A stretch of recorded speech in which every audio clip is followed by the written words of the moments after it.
Jadi bukan masa krisisnya yang bermasalah, pemimpinnya yang lagi krisis itu. Jadi krisis kepemimpinan sebetulnya itu lebih tepat.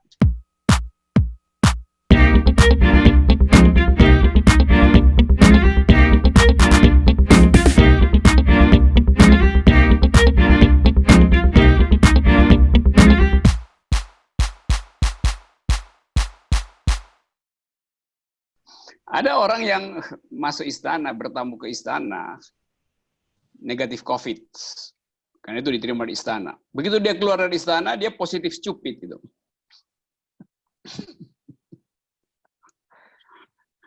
Oke,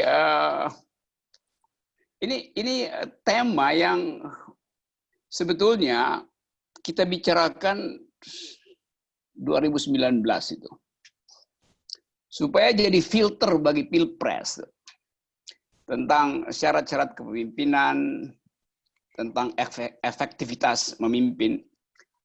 Jadi saya anggap bahwa seolah-olah kita masih berupaya untuk mencarikan jalan keluar tentang soal-soal yang bertumpuk di depan mata pemimpin. Seolah-olah masih ada jalan keluar. Karena itu, tema ini sebetulnya agak keliru. Apa namanya, Mardhani, tema ini? Kepemimpinan di masa krisis. Kepemimpinan di masa krisis. Jadi bukan masa krisisnya yang bermasalah, pemimpinnya yang lagi krisis itu. Jadi krisis kepemimpinan sebetulnya itu lebih tepat. Itu. Iya, karena saya nggak krisis, Pak. Sudirman Said nggak krisis, Dahlan Iskan apalagi. Dia terus menghidupkan kepemimpinan ide melalui seri tulisan yang tajam dan mengendap itu. Jadi kita mau tanya yang krisis siapa? Bangsa ini juga nggak krisis. Bangsa ini tetap punya rasa optimis bahwa dia bisa tumbuh. Yang krisis itu adalah istana, kabinet. Jadi pemimpin yang krisis itu dalilnya begitu tuh. Nah sekarang kita berupaya untuk tambahkan variabel baru supaya pemimpin itu nggak jatuh dalam krisis. Padahal dia udah dalam keadaan krisis. Itu sama seperti kita nyari lagi satu kerbau untuk dimasukkan ke dalam sawah untuk membajak. Padahal kerbaunya udah penuh di situ tuh. Apa namanya, dalam ekonomi namanya hukum diminishing returns itu. Setiap tambahan bantuan itu justru akan menurunkan produksi itu. Jadi saya anggap bahwa apa gunanya diberikan tambahan pada presiden. Diberi konsep apapun tidak akan menambah lagi kapasitasnya itu. Jadi ada kesia-siaan juga tuh. Itu sama seperti dihukum kita untuk dorong batu ke atas gunung, tapi kemudian dia longsor kembali itu. Jadi saya mau mulai dari situ bahwa kita mesti buat semacam definisi bahwa this is the beginning of the end. Jadi buat apa mencegah the beginning of the end itu?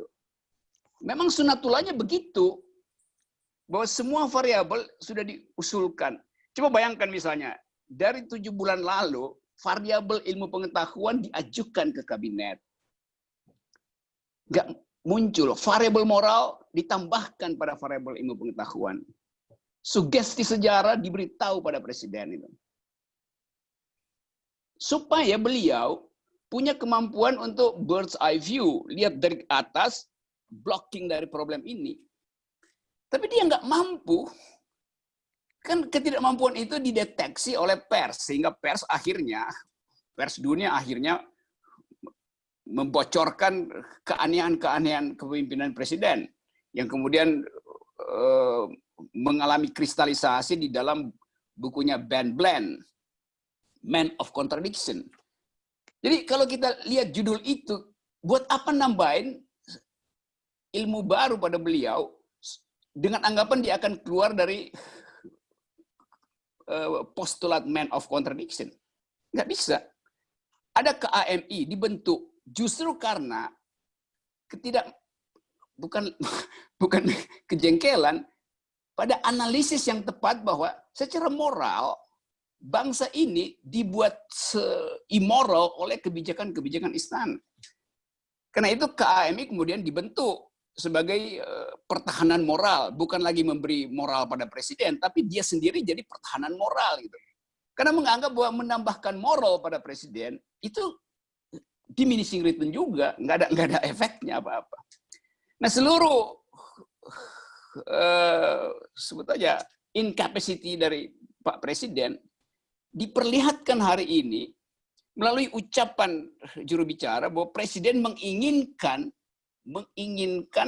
pilkada tidak dibatalkan